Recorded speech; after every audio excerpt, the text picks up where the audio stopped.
मेरी कहानी का शीर्षक है लालची सास की कहानी। सुरेखा जी अभी अभी अपने पति नकुल जी के लिए कॉफ़ी बनाकर किचन से निकली ही थी कि सामने से रति को आता देखकर उनका पारा चढ़ गया। सुरेखा जी, जब सारा काम हमें ही करना है तो तुम्हारा क्या काम? यहाँ तुम्हें पता नहीं है कि हमें सुबह उठते ही कॉफ़ी पीने की आदत है। रति, माँ जी मैं आ ही रही थी, लेकिन मधुर को जल्दी ऑफिस जाना था। उनके कपड़े प्रेस करने में टाइम लग गया। सुरेखा जी, बस हर बात में बहाना पहले ही तैयार रहता है। रति को शादी करके आए अभी केवल 4 महीने ही हुए थे। यहाँ आकर उसे ऐसा लगने लगा था जैसे किसी जेल में आ गई है। उसे कहीं जाना हो तो परमिशन लेनी पड़ती थी, कोई गलती हो जाए तो पनिशमेंट मिलता था। सास ससुर और पति तीनों ही एक सुर में उसका विरोध करते थे।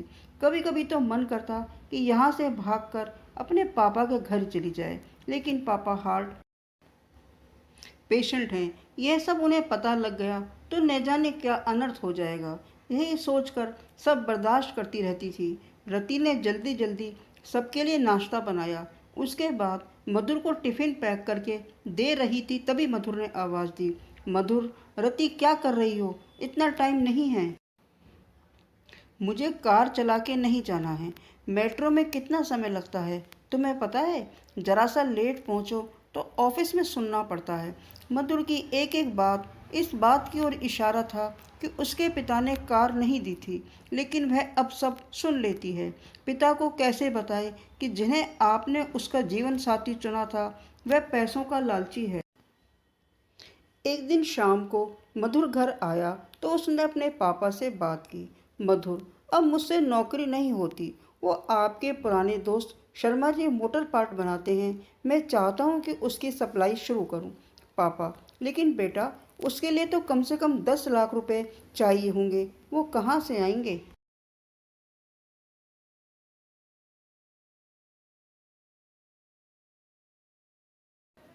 मधुर, वही सोच रहा हूँ।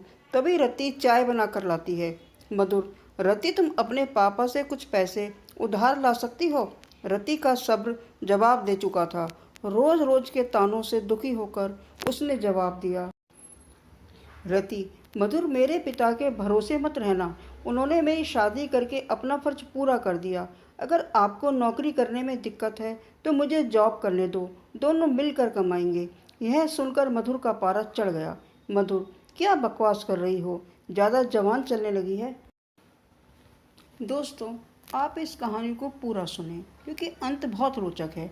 अंत तक सुनने में ही आप फैसला कर पाएंगे कि गलत कौन है, और अपने दिमाग को झकझोर कर सोचेंगे कि ऐसा भी आज समाज में हो रहा है। हमें क्या कदम उठाने चाहिए कि घर और परिवार में शांति बनी रहे। रति, मधुर मैं बहुत बर्दाश्त कर चुकी हूँ, इसलिए मैंने जॉब करने का फैसला किया है। मधुर, नहीं, हमारे घर में यह सब नहीं होता। तुम्हें जॉब करनी है तो अपने घर चली जाओ।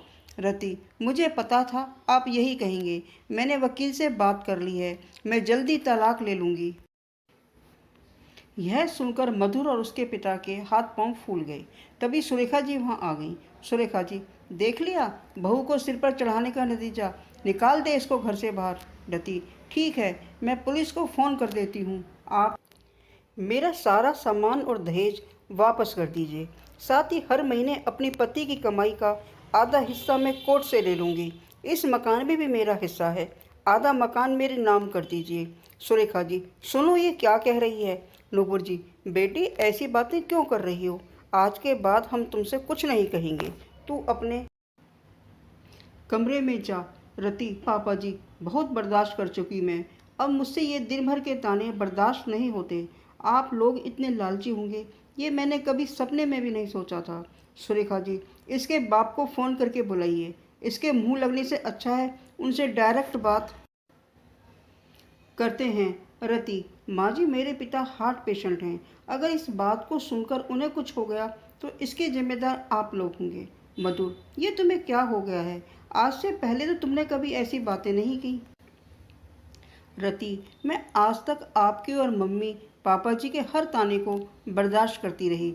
20 लाख रुपए मेरे पापा ने शादी में खर्च किए, फिर भी आपको कार चाहिए, बिजनेस करने के लिए पैसा चाहिए। रति ने उसी समय अपना सामान पैक किया और घर छोड़ दिया। जाने से पहले उसने अपने सास ससुर और पति तीनों को कहा, रति, अगर मेरे पापा को आपने कुछ बताया तो मैं आपको अरेस्ट करा दूंगी। तलाक का नोटिस आपको मिल जाएगा, चुपचाप साइन कर देना। रति वहाँ से निकलकर अपनी एक सहेली के फ्लैट में पहुँच गई। एक दिन पहले उसी ने उसे हक के साथ अपना आत्मसम्मान बचाने के लिए समझाया था। रति, सोमल, मैं तो आ गई हूँ, लेकिन अब आगे क्या होगा? सोमल, चिंता मत कर, मैंने बात कर ली है। मेरे ऑफिस में जगह खाली है। कल से तू जॉब करेगी और मेरे साथ रहेगी।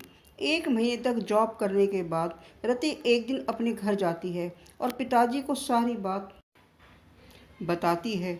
उसकी बात सुनकर उसके पिता कहते हैं, पिता, बेटा, मुझे तूने क्यों नहीं बताया? रति, पापा, आपने मेरे लिए बहुत कुछ किया है। अब मैं आपको परेशान करना नहीं चाहती थी। पिता, बेटा, मैं इतना कमज़ोर नहीं हूँ, तू चिंता मत कर, घर आ जा। रति, नहीं पापा, मुझे कुछ समय दीजिए, अपने पैरों पर खड़ा होने दीजिए, अपनी एक पहचान बनाने दीजिए। कुछ ही महीने केस चलने के बाद मधुर और रति का तलाक हो गया। मधुर का पूरा दहेज और 30 लाख रुपए देने पड़े। साथ ही हर महीने अपनी सैलरी का एक हिस्सा वह कोर्ट में जमा करवाता था। दोस्तों, मैं यहाँ कुछ अपने विचार रखना चाहती हूँ। दहेज एक ऐसी आग है जिसमें पूरे के पूरे परिवार समा जाते हैं। परिवार के सभी बुजुर्गों को, सास ससुर, नंद, देवर, सभी को अपनी जिम्मेदारी समझनी चाहिए। कोई नया बच्चा जब घर में आता है, उसको प्यार दें, उसको रिस्पेक्ट करें। अपने आप कुछ दिन में वह आपके परिवार के हिसाब से अपने आप को मोल्ड कर लेता है। और नई लड़कियों के लिए भी मेरा सुझाव है, छोटी छोटी बातों का बुरा ना मानें, उस बात का मतलब समझें, वो बात किस विषय में कही जा रही है उसे समझें, उसके बाद ही कोई फैसला लगें। दोस्तों, अगर आपको यह मेरी कहानी अच्छी लगी हो तो लाइक, कमेंट, शेयर ज़रूर करें, और जो पहली बार आए हैं वो मेरे चैनल को सब्सक्राइब ज़रूर करें और अपने सुझाव कमेंट बॉक्स में अवश्य लिखें। Thanks for watching my video. Next video में शीघ्र ही मिलते हैं। धन्यवाद।